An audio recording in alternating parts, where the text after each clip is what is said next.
Welcome back, Swag Team. It's your boy, the Swagologist, back again with another movie review. And today we're doing Lion King, the live action directed by Jon Favreau. Um, I know I'm a little late, of course, but I finally got me a new memory card, so I'm back at it, and I'm about to hit these reviews up for y'all so y'all don't miss out on the things that I've seen. But anyways, Lion King live action was awesome. I really enjoyed it, but because Disney's Lion King, the 1994 version, is my all-time favorite cartoon from Disney, all-time favorite Disney movie, animated wise. I have to say that this one's not as good to me, but it's because of little small specific reasons. But overall, this is still a good movie and is worth spending the money to see. I would say. I mean, I've seen it twice now. I had to see it twice because specifically, I seen it in 3D 40X. Now 40X in Washington D.C. they have a theater like that, a Regal, and whereas 40X is the seats move and you can, like, when they go in a grassy area, you can smell it, and if it's raining, you'll feel drops on your head. And with the 3D and all that, you feel like you're in the film. Only certain small things kind of almost take you out, of the film anyway, because you're distracted by what's going on with the chair and all that other stuff. But overall, 90% of the time, I had a great time with that. So I wanted to make sure that my film experience or my theater experience wasn't taking over my film experience, in which it wasn't, but I wanted to make sure, double check. So I seen it again in 3D, how I would see it in an average day, you know what I'm saying? And it was great both ways, but I'm gonna tell you how I feel about it versus the original and stuff like that. Not really necessarily comparing the two, but I mean, you kind of almost have to a little bit so people can get a greater understanding of what they're going into. So anyways, really loved the beginning of the new Lion King, of course, and of course it did what everybody was hoping it would do, because some people was like, if it don't hit you with the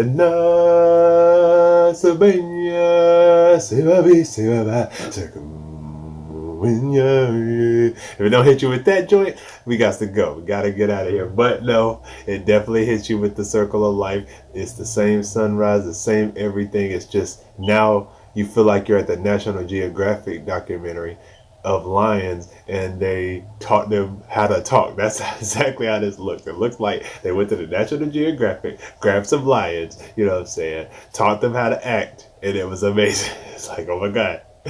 They even taught them how to get, project and talk and speak. It was amazing. That's how beautiful this thing looks. And I love how Mufasa looks. Like, Mufasa is like, oh, I want that as a pet lion. I mean, I love lions. Lions are just a beautiful creature. They're my favorite animal, always have been. So that's another reason I love Lion King, the original, so much, and how I was very excited to see real life lions act out these lions, even though they're not real life lions. But I mean,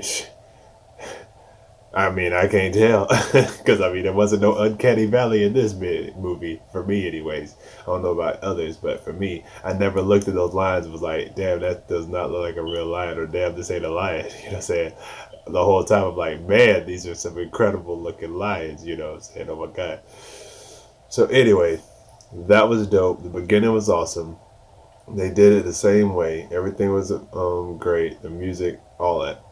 So let me break it down from characters. Now, Little Simba. Now, I love Little Simba's voice in the live action version. It was very sweet and subtle. And I didn't realize, and Disney did really good with this, but everybody in this one, instead of having like a actor and then a singer for the singing parts, they just got an actor singer for each part. So both young Simba and older Simba are both actors and artists, as well as both Nala, young and old. So I thought that was awesome. But yeah, little Simba, I loved his little voice and everything. It sounded so cute, and the cub was so cute and everything. I just really dug little Simba in the live action version. So I would have to say the live action version for me was better than the young version, the cartoon version. Even though the cartoon version had more swag. See, because with the cartoon, you can get more expression out of the face, rather than in the live action where it's a lion talking. So it's hard to get as much expression as with a cartoon. You can make the expressions a lot easier because it's a cartoon. You can do that. You can twist reality a little bit. You know what I mean? But that doesn't matter.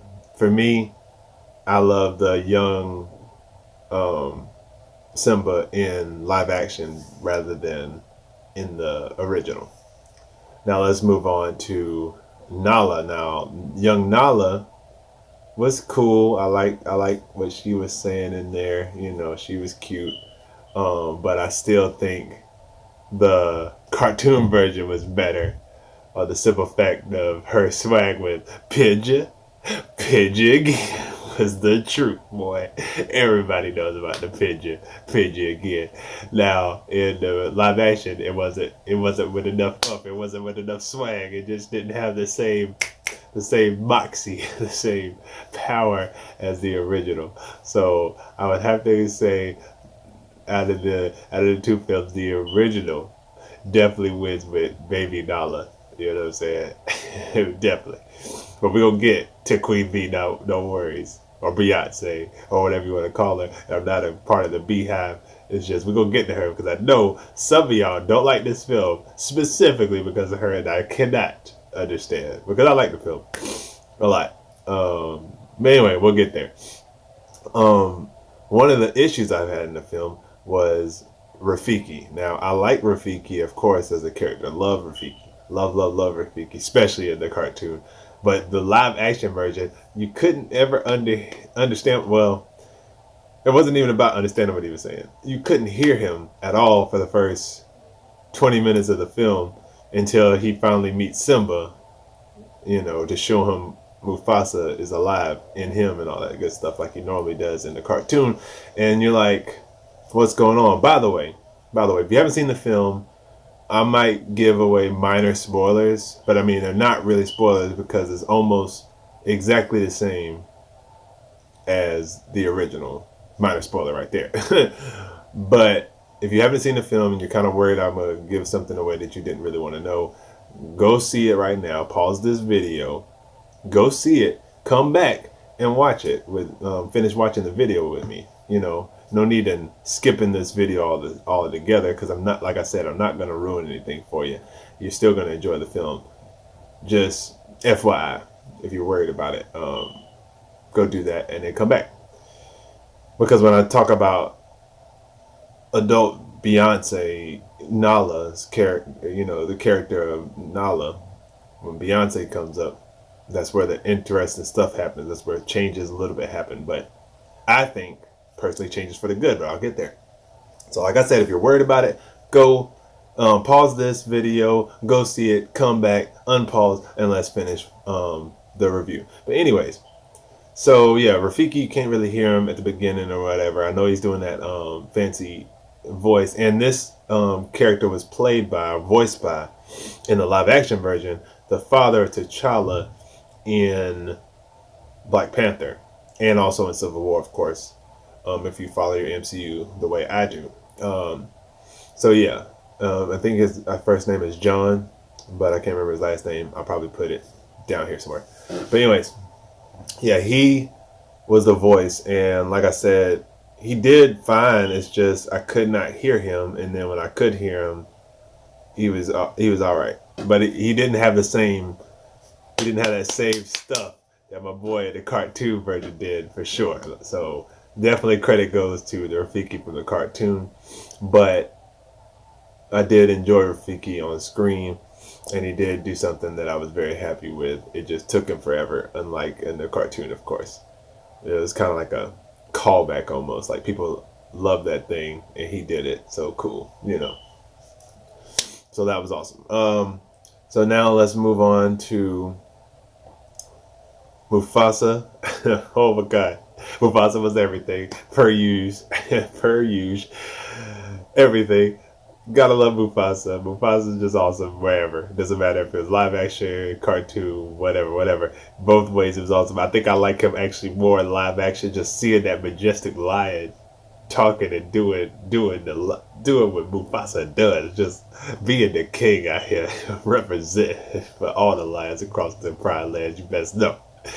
Love me some Mufasa, dog. Mufasa was the realest, you know, per usual, like I said, and just seeing him as an actual lion, just looking so majestic, so strong, so gangster. Like, gotta love Mufasa. So definitely Mufasa live action was my more favorite, but his voice and stuff, like, I wouldn't say better. It's just I guess he was younger, so it just sounded, some of the things he said. But since you're so used to hearing it one way, then you hear it another way, it's different. Like a little kid hearing this for the first time ain't gonna know how he sounded before in 1994 unless his parents showed him 1994 before they went in here. You know what I mean? To get him prepped and hyped. But otherwise, he ain't never even heard any of that. So all he's hearing is the new Mufasa, which is still the old Mufasa because it's the same voice. Thank God for that. And it was perfect. Just that lion is the truth. So yeah, Mufasa live action was awesome. I think the voice was a little bit better in the first one, but that's because I'm used to it, I think. So there's that. Boom. So, Sarabi. Sarabi was cool. I like Sarabi. But the thing I remember most about Sarabi is how she got, she got backhanded, pimp slapped by my boy, or B slapped. But I'm gonna say pimp slap in this case, by my boy Scar, right? Scar. Because in the cartoon, this is what I remember about Sarabi. In the cartoon, dude was like, Sarabi, right? And then Sarabi came up there, talked to her or whatever, and then she said something about you'll never be the king of Mufasa. You'll never be as good, or never be the king that Mufasa was, or you'll never be as good as king as Mufasa will be, or you'll never be the king that Mufasa was, or you never Mufasa will always be a greater king that you'll ever will be. Something of that nature. Sorry, that was a bunch of rambling, but something of that nature, right? And my boy just turned around and was like, "Bah!" It's like, dude. Right? It's just laid her out, right? So that's what I always remember about Sarabi. Maybe that's terrible, but whatever. That's what I remember about Sarabi. Sarabi in live action, had a little bit more, strength to her, even though the other one had just as much strength to me, I think. But, at least this time she didn't get pimp slapped, necessarily. They went in a little bit of a tango, but, of course, Scar still showed, minor spoiler again, Scar showed his, that he's the new king because he, of course, is a liar. And let's go ahead and go right into Scar. Now, this is a toss-up. I'm thinking I'm giving an edge to the Scar in the cartoon because I think the Scar in the cartoon is more charismatic and more, slick. He's more of a con artist. More, he seems like to be more of a con artist and more slick, more I can't get the other word I'm looking for, but yeah, he's like slick and like I said, he has charisma flowing, very charismatic, very slick and sly. A con artist basically. He's like a really smooth con artist. But the one in the live action is more mean and calculated. You know what I'm saying? He seems more mean and calculated with his plan, whereas the one from the cartoon is more charismatic and more slick with his plan. You know what I'm saying? More like a con artist, where this one's more like a serial killer, even though he's not necessarily killing. Well, let's just say he's like a serial killer, whereas the other one is more like a con artist.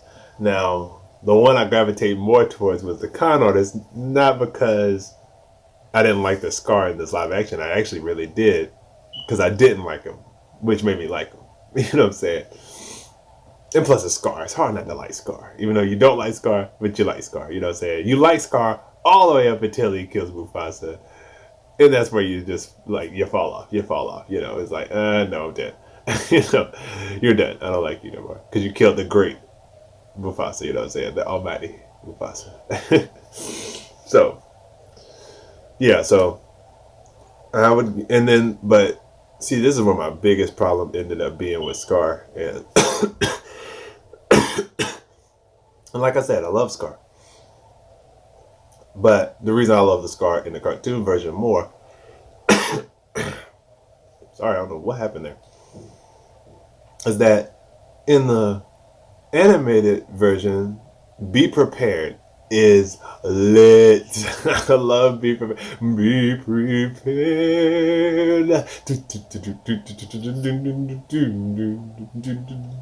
I'm talking about the showmanship of the cartoon version.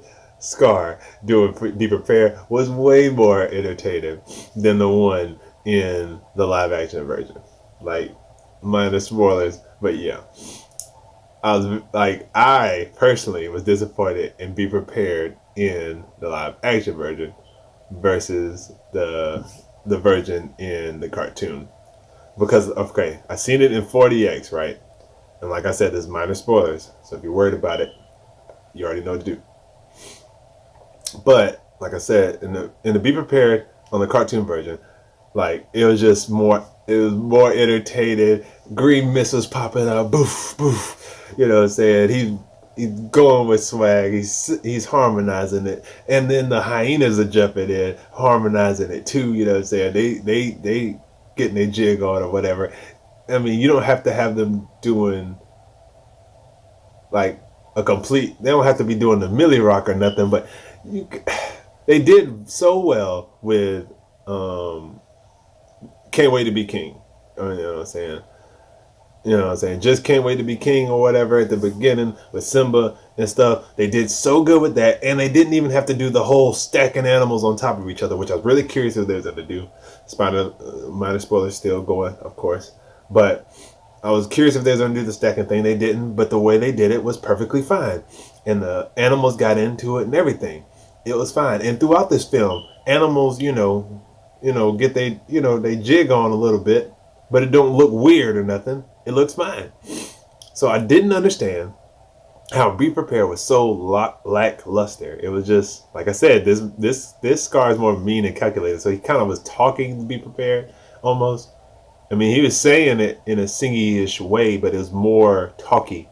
It was more talk and more commanding and stuff. And then the hyenas were getting into it, but they were looking more like concerned and confused and trying to, like, they was like basically looking like this. I mean, they didn't put their hand to their chin, but this is how they look. You know what I'm saying? And it was like, be prepared, be prepared, be prepared. And I'm like, what happened to be prepared? You know what I'm saying? What happened to that? You know what I'm saying? I want y'all to be kind of like, oh, that. Yeah. You know what I'm saying? This is my junk right here. You know what I'm saying? That's what I kind of wanted. And like I said, I seen it in 40X and there wasn't no green mist popping up. I was expecting, because they have lights and stuff with light flashes and all that stuff. And they have little mist and stuff going on. So I expected with the green stuff would pop up and my man Scar would walk through that joint. They would have it. I didn't expect hyenas to be popping out of like mud things and burning their heinies or nothing. But I still expected greatness for Be Prepared, both ways. Like every other song in this Lion King version, live action version of me. And I know it's not live action. I know I'm saying that and y'all are like, it's not live action, it's animated. But I'm just saying, these lions look like they're from National Geographic. Nigga, it's live action. I don't care if there wasn't no live animal in it. Okay? But anyways, I digress. So, because every other song, the only songs that I like more in the live action version, in the cartoon over the live action, is Be Prepared and Can't Wait to Be King, just because I did like the stacking of the animals and stuff. But I still liked it just as much in the live action. But if I had to choose which one to say more, would be the animated. Now, Can You Feel a Love Tonight? Oh my good Lord. Like I said earlier, I didn't realize at first, for some reason, that Donald Glover was a artist. It didn't click on me that, oh my gosh, they're going to let him just do him. And when him and Beyonce got on Can You Feel a Love Tonight, my goodness, I was like, please sing it, y'all. Just sing that thing. Good Lord. It was so beautiful. Love that. Love that. You know what I'm saying? It was so beautiful. So good. And then Akuna Matata. I like the Akuna Matata, the live action version, because of some things about Timon and Pumbaa, which I'm about to get to in a few after I talk about this other song. But Timon and Pumbaa, yes. So, and then the other song that I'm thinking about. No, that's it. That's it. That's it. Those songs I love more on live action more than animated is "Can You Feel the Love Tonight" and "Akuna Matata." Um, But in cartoon version, I mean, I still will sing the cartoon version more than the live action version for Hakuna Matata because I know Simba's parts and stuff in it, boy. I be singing the crap out of him. But I'm going to learn the new Simba's parts because he sung a little bit different because it's, it's Donald Glover. It's Childish Gambino doing his thing, you know what I'm saying? And that's the thing I forgot, that Childish Gambino, Beyonce sung Can You Feel Love Night, oh, joy, sorry, not Donald Glover. So that was cool. Love that, even though, of course, they're the same person, we know. But yeah, so that was cool. But back to characters, Timon and Pumbaa. As soon as Pumbaa spoke, I was like, perfect casting. Oh my goodness, this is just gonna be awesome. And I did like Timon. I like Timon better though. In the cartoon version, had a lot more swag, and I think most of that's what the thing is. Cartoon, they have more swag, more charismatic because they have so many more expressions they can pull off. Where in live action, they can't really pull off those same things, but I still enjoy them just the same. But Timon, live action, I mean, cartoon animated was better, but I did like the live action version. Don't get me wrong. And then him and Pumbaa was just perfect together. Awesome as usual, doing the thing. And the reason I like Hakuna Matata more in the live action version versus the animated is because they have this awesome meta humor throughout this film. Like their meta humor is amazing. Meta humor is like when you take something like you saying a joke that has to do with knowing what the audience is seeing and stuff, and it's very meta. And I don't want to ruin those jokes. You got to see the film for those jokes, but they were amazing, and they made Hakuna Matata very, very more entertaining, even though it was already good. And I like how they changed up a few things about Hakuna Matata and changed up a few things that we make fun of with Disney's original film, and just with Disney in general. So I love that. That was awesome. That's version I like more. I like Pumbaa more in live action. I love Timon more in animated.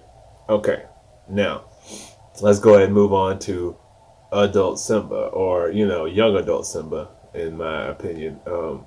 And Donald Glover's voice was just perfect for Simba. He just was perfect for Simba. Like most of this casting, all of the casting was perfect voicing. The voices were perfect, including Beyonce. But all the voices were perfect.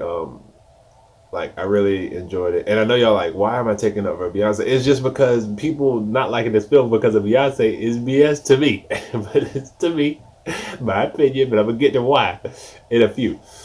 But Simba was good. Like I really enjoyed his voice. I loved his character design, and like I said, they differentiated him from his father, just like in the cartoon.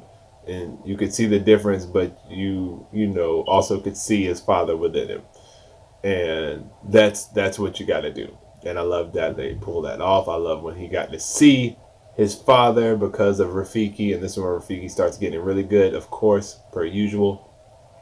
And then they do the remember who you are and the cloud and all that great stuff. Boy, oh my God, it was really amazing at 40X, by the way.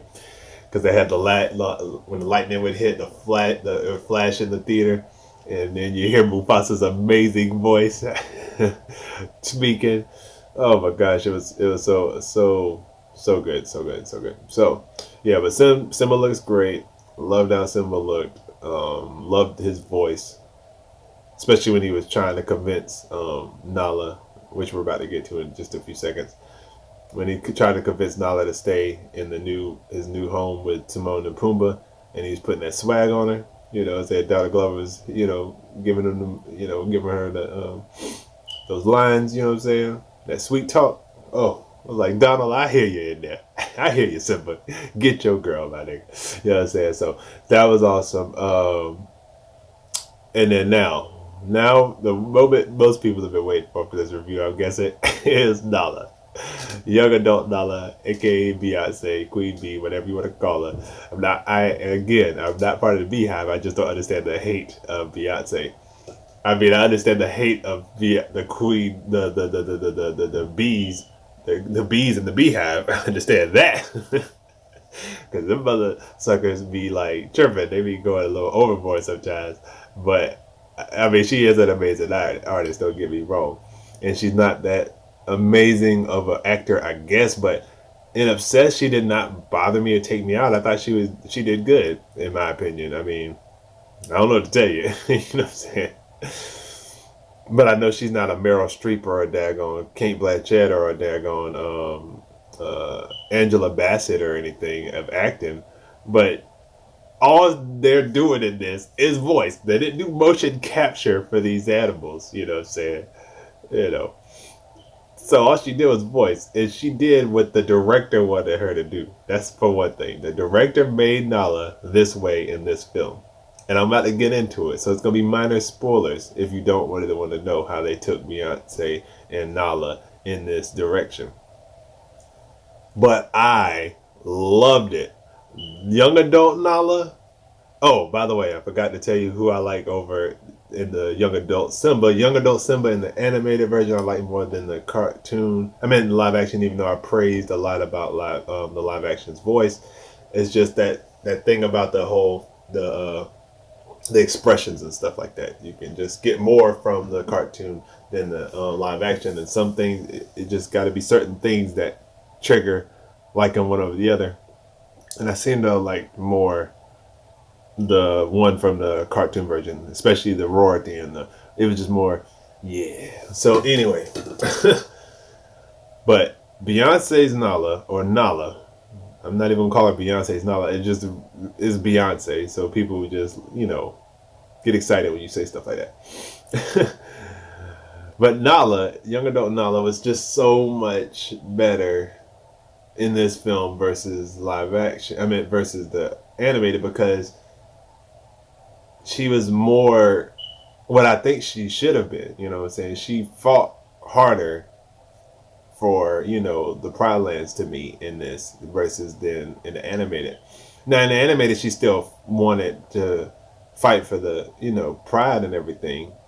But in this one, she seemed more commanding. It's more because of Beyonce's performance, voice performance. She wasn't taking nothing from nobody.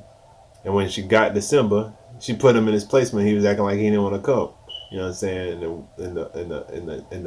The sweet jab she was giving him with the line she was saying, I loved him. Like I loved it. I was like, yes, get him. Let him know what's good. You know what I'm saying? Because he out here tripping. But it's because Scar lied to him. You know what I mean? So he's confused. He doesn't understand. But I loved all of that. And then, oh, I am so sorry. I forgot to rewind. Let's rewind back towards the beginning and talk about the hyenas. I love the hyenas in the live action version. I love the hyenas in the animated version. I think this is my first tie. I like them both equally as much for different reasons. The ones in the live action, I love them. The only thing that would make me give them the slight edge is the fact that they do, and minor spoilers, they do the Mufasa, say it again. Mufasa, ooh, say it again. Mufasa, ooh, I love that. That is hilarious. And it just always reminds me how great Mufasa is. But they still managed to do something similar to make Mufasa great in this with them, like through the hyenas. But in this one, Whoopi's hyena basically, instead of just being these three are just part of the hyenas, and they're not really necessarily the leaders. At least I didn't get that from the cartoon. I may have to watch it again because I didn't watch it for a long time once I found out this was coming out, because I didn't want nothing to crash my bias when I'm seeing it while I'm watching it. After we can reflect like I'm doing, but during I didn't want to have that issue. But anyways, so the hyenas in the live action she was like the leader of all the hyenas. She was the head hyena, head hyena in charge, you know what I'm saying? HHIC. You know what I'm saying? She was definitely the HHIC. Um, and I like that a lot. And the fact that she had a more, and of course, like I said, most of these characters in live action are more mean, more sinister because they don't have that much facial expressions, but they have a commanding voice. You know what I'm saying? So they ain't playing no games out here. You know what I mean? So you learn that basically she's like the head hyena in charge, and she is not playing with Nala, Simba, any of that. She will kill y'all if y'all step on her, land again in the elephant, graveyard and all that good stuff, and on that side of the Pride Lands. So she wasn't playing no games, but Simba, did his little fake roar and then the river roar, and then, of course, Mufasa comes in and, shuts all that junk down and lets everybody know who the real king is out here. Don't play with me, type thing. But you could tell then because both Baby Nala and this hyena was giving each other a look like, what I'm saying, like that. So you could get a feeling that maybe they're gonna, come at odds at the end, in which, non minor spoilers once again, it ends up happening. But I like that this they have an actual leader, and she did a really good job, by the way. The Okoye's right hand in the Black Panther was the voice of the main hyena, Whoopi's hyena, basically.